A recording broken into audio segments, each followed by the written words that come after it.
In vocabulary, there are big words and there are little words.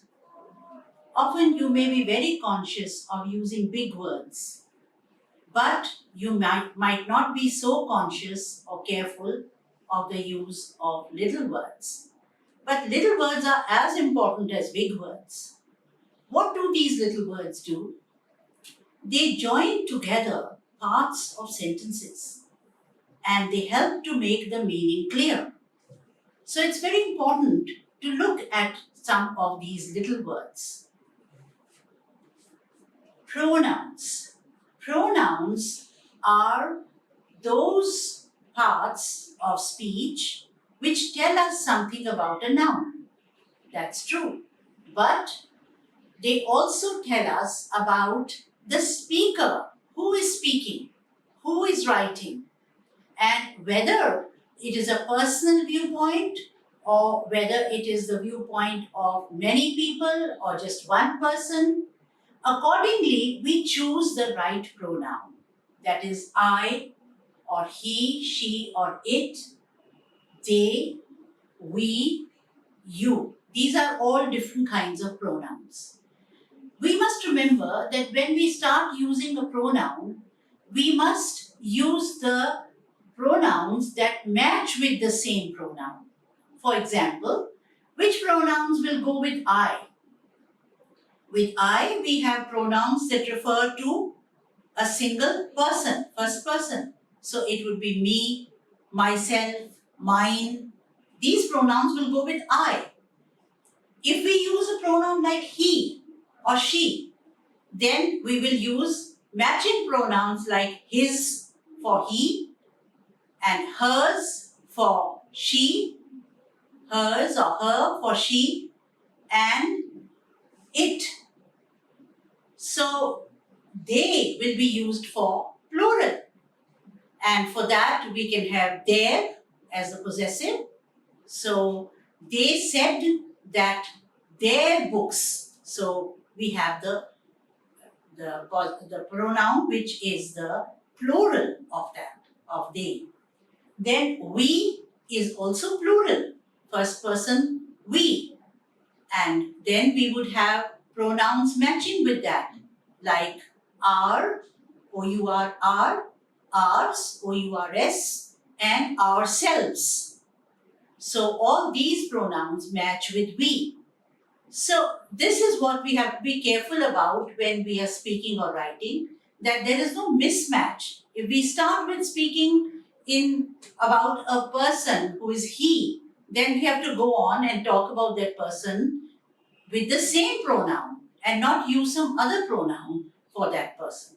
So this is something to be very careful about.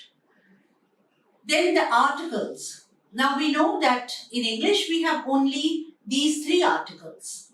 And the article a is or an refers to something which is indefinite. A book, a tiger can be any book, any tiger.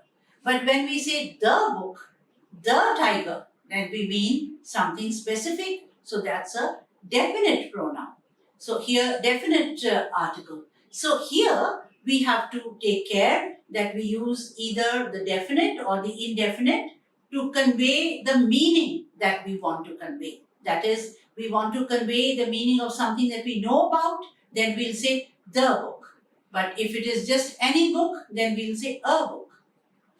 Then we come to demonstratives. Now, demonstratives are telling us about something which is near to us or further from us.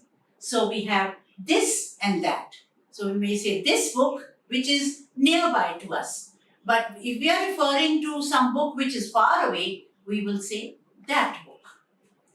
And if it is in plural, we'll say these books and those books.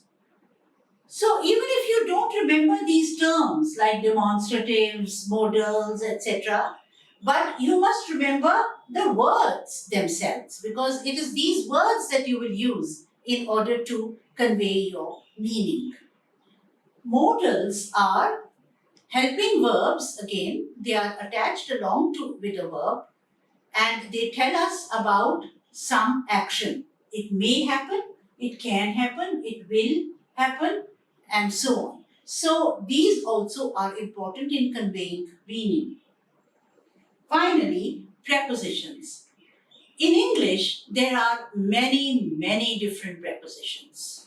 And prepositions tell us about the noun and link the noun with something else. So if I were to say on the table, then that tells me that there's the location of that thing is on the table.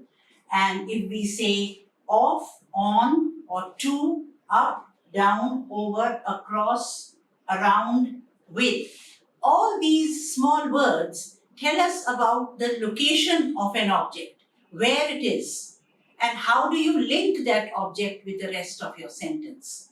So I put the book on the table. So when we say on the table, we don't say I put the book in the table, right? But we can say I put the book in the cupboard. So on and in will be different. So similarly, at and on will be different. Are you on time or in time? Are you at Chandigarh or are you in Chandigarh? So this is where you have to think quite carefully about which preposition you're going to use here. So when you look at all these little words, then you may see that each word is used to convey some meaning. And if you miss it out, if you miss out that little word, it will change the meaning.